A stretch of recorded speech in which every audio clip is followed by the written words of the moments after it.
If you're trying to get a good and strong, powerful catch with this arm that's in the water, but this arm is this far back here, it's not a natural or comfortable position to be in. So it's really compromising the catch there.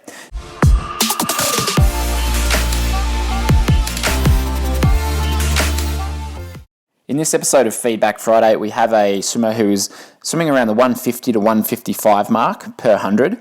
And what you'll notice here is there's a couple of things that this swimmer could tweak and change slightly that's going to put him in a much more natural, much more comfortable position in the water, which will help him increase his stroke rate, but also get into some better positions that will help him swim faster. Now, there's a couple of things here that I'll point out that I think would fairly quickly get this swimmer under the 145, maybe under the 140 mark in the case of maybe a couple of weeks or 2 to 3 months time, because there's a lot this swimmer is doing well, but there's some things in the stroke that are just slowing him down and limiting his ability to really get the most out of the good things that he's doing in his stroke. So what you'll notice here from above is there's quite a bit of snaking going on through the body when we look from above. Now, the first thing that I'll point out with that is head position. So you'll see here, and it's quite evident from that very first shot that we had, the swimmer's looking a little bit too far forwards. And as you know, there's nothing wrong with looking somewhat forwards. Up to about 45 degrees is where we like to see often triathletes and open water swimmers, because it gives you that awareness about what's coming up in front of you. But if you do look too far forwards and there's a big kink in the neck, as in we've got the spine here and then the head really comes up and it's a very sort of sharp angle, that's a very unnatural and uncomfortable position. So the neck should be kept neutral, as in fairly straight. And you can still do that when you look somewhat forwards, but this one is just looking a little bit too far forwards. So if you imagine walking around the street for an hour and looking straight up at the sky, you're probably going to get pretty tight, pretty sore through the neck and through the upper traps there. And there's a good chance that this swimmer might really feel it through the upper traps after a swim. And we've had a lot of swimmers come to clinics, a lot of swimmers who have sent their videos in through the membership, and they've had really tight upper traps because of that head position. And then as soon as they change, it just takes the pressure off, and it means that they can swim more if they want to, or they don't pull up as sore afterwards. So first thing here, I'd look slightly further down and still keep the crown of the head out of the water.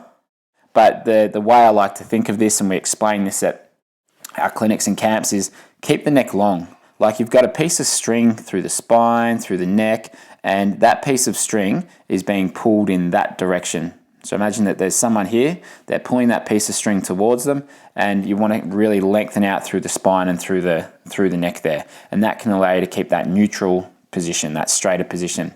That will be the first thing. That will get him somewhere in a slightly better body position.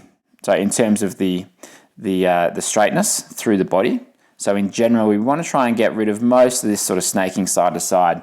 You do see it a little bit, like in some distance swimmers with like Gregorio Paltrinieri, he does have a little bit of curve through there, but in general, we want to try and keep it fairly straight. Now, one of the things that I reckon is probably causing him to have a bit of this snaking position.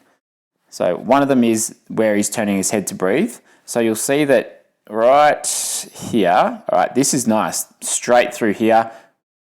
It's like he's got this narrow corridor that he's swimming down, but as he turns his head to breathe, the head's just turning off to the side a little bit too much there. So we had the spine here, and then the head's really kicked off to the side there. So what he may need to do is just get that breathing position to be a lot straighter. So if you imagine that you've got this skewer that runs through your spine, through your neck there, like a chicken skewer, and when you turn your head to breathe, it stays on that skewer, which means the head should stay centered. As soon as that head's going to come off to the side, while the rest of the body is going to sort of follow that path. The head's like the steering wheel for the rest of the body, and so you'll see that it sort of comes around as a result of it. And in terms of drag, you look at how much more space he's now taking up in the water compared to what was about that before. So what we'd start with is head position and breathing position. Now, in terms of fixing this breathing position, a couple ways you can go about it. You can do the kick on side, or the side kicking drill, which you can see here. With this side kicking drill, the aim would be to keep the head centered and centered when you turn to breathe. Otherwise, you're looking straight down. or you can do the FKB drill, which is the front kick breathe drill that we've got in the video membership there. And that's what I give a lot of swimmers who are struggling with their breathing, either if they're rotating their shoulders too far or if they can't keep their head centered. So that's quite a good one to do. Either of those two drills would be good ones to fix it. Now, the other thing that we might be looking at here to help keep the body straighter through the hips is possibly reaching a little bit less. Now, this is something that's somewhat hard to see. You can just kind of have a guess at it, without talking to the swimmer, but you can see that the swimmer may be reaching a little far forwards here and potentially pressing back a little bit too far there. So yes, you want to stay long when you swim, but you don't want to be as long as you possibly can, because that's going to throw the balance off. And quite often I've had swimmers who have come to clinics and they've been told you need to reach as far as you possibly can forwards. But it's not the case. Like with anything, like with running, you don't want to have as long of strides as you possibly can, because that's going to overstretch you. That's going to put you in positions that aren't comfortable and aren't natural. So yes, you want a long stride, but you don't want to overdo it. Same thing in swimming here, and there's a really good chance that this swimmer might just be reaching out a little bit too far there. So if this is 100% of his capable reach, what I like to recommend there is bring it back to 95%, and that will then still keep you controlled. You'll be balanced, and you'll also be able to be a lot stronger through those movements there, because at full extension, good luck trying to be strong through the shoulders and the back there.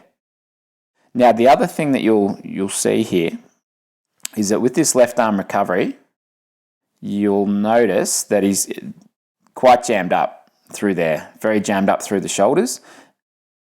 So he's probably coming a little bit too close to the body there, and you'll also see that it's what we call a hand-led recovery. So through here, it's almost like the elbow gets left behind. So that there stays in the same position for quite a while the hand swings forward. So we call that a hand-led recovery.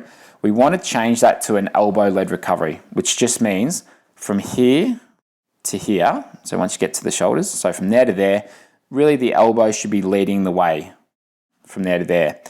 Because if you're trying to bring the arm forwards using the hand here through the whole stroke there, then it can put you in that sort of jammed up position. And it just means, I'll see if I can show you here, it's the left one. Yeah, it just means that as a coach, we should be able to see your underarm as you're coming over the top. And if we could see on this side view here, it's unlikely we could actually see his underarm there. So it just means that he's not coming over that well in the recovery. With this right arm, there's a couple of things we changed, but that's better. We want to be able to see the underarm, at least partly, in that recovery, but it's not happening on that left arm. So what could you do to fix it? Number of drills you can do. One that we often do at clinics is the one you can see here, which I'll play now. So this kickboard press down drill can be a very good drill to help with changing or fixing that recovery. Now, so we've looked at that. The other thing that he may need to adjust is that right arm recovery. So looking from above here, or sorry, the front on view. As he comes over, you'll notice that this elbow, so if this is the center of his body, the elbow is actually coming behind that center line. So he's just over rotating on that breathing stroke. So there's nothing wrong with coming over high, over the water, even somewhat straight arm. That can work really well for open water, for triathlon. Can be very effective. But here he's just come back a bit too far. So where he may be best off is somewhere out there. All right, that's a much more natural, much more comfortable position to be in there. So just over rotating. And again, if you're trying to get a good and strong, powerful catch with this arm that's in the water, but this arm is this far back here, it's not a natural or comfortable position to be in. So it's really compromising the catch there. Now, the last thing I'll show you here is the catch and the pull. And there's some really good aspects that this swimmer's got in the catch and the pull, just needs to adjust it slightly. So from I think we get a side view here. Yeah, this is pretty good. Now, great starting catch position. So the hand enters here, all right, fingers first, it's good. He's sliding the hand forwards, and the position that he's going to start the catch is fingers below wrist, wrist below elbow. That looks great. Good position that he's currently in. then he's setting up the catch pretty well. He's getting the fingertips to point down and probably getting in a pretty good high elbow catch position. And the forearm and hand are working together there to press back well. Now from here, the thing he just needs to change really is going a bit deeper. So from there to there, you'll see that the hand pretty much, it moves straight back from there to there. And if we look at this position in terms of, all right, what's the angle? It is roughly 90 degrees. So yeah, roughly 90 degrees. That needs to be 100 to 120. Somewhere in that range is a lot stronger, a lot more powerful. And quite often, when people are working on their high elbow catch, they think that high elbow means this part of the arm or the elbow needs to be high, needs to be close to surface. That's not the case. And sometimes they also think that when they do their pull through, that they're better off basically being really shallow with it. But again, that's not the case. You actually see with those really, really good swimmers, this position, it's kind of like that, but he just needs to go a little bit deeper, because if he wants to be powerful, if he wants to be strong, for very little effort there, then he just needs to get the hand down deeper and get that angle of 100 to 120 through here. And the way we see it is, as you're about to pass under the shoulder there, the arm should make this diamond sort of shape, or half diamond shape. But if you've got both arms, it will look like a diamond. You've probably seen it in some of the other videos that we've done. We talk about the power diamond there. And for this swimmer to get that diamond, he's just got to go a little bit deeper. Now, what it will feel like for him when he changes it, and we've seen this so many times at the clinics that we do, and when I coach people online, is you're going to have to make that feel ridiculously deep. So for him to get to the right position, I can guarantee you, he will have to feel like he's probably going all the way down here, almost like he's probably pulling straight through, because oftentimes with the arms, anything that happens out in front of the head and sometimes under the body needs to be exaggerated to the point that it feels ridiculous to actually change it. So just prepare yourself to really have to overdo the thing that we're looking to change there. Left arm, again, nice position here that he's starting the catch in, setting up really nicely. Those fingertips are pointing down well. You can see he's in this high elbow catch position, which is great. And again, just going too shallow. You can see how he's actually coming up towards the surface through that part. No, from there to there, you've still got to keep moving downwards slightly. Now, we can't really get the angle there, but it's just going too shallow. So overall, I'd get him to feel like he's going fairly deep with the arms. As once he gets to here, he's got to feel like he's going quite deep, because it's just too shallow there. And what we often see with people who are going too shallow there is they go very wide. So from here to here, you'll notice that the hand is moving away from the body slightly there, which means from here back to the hip, notice how that palm of the hand is coming in towards the body, there to there. So he's not getting much propulsion out of that last part, because the palm of the hand is really facing inwards. We need that to have more of an in sweep, come in, finish closer to the hip. So it should be, I'll draw it from above because this will be a better angle. But all right, so see it with the left arm. So he starts here, all right. Then what we want it to do is sort of come away from the center a little bit, then come in next to the hip. It's like a really long S shape if we trace the hand. Now you'll see that this left hand comes out, and see how it's still going wider there? So it basically goes like this outwards, and then it comes back in to the body.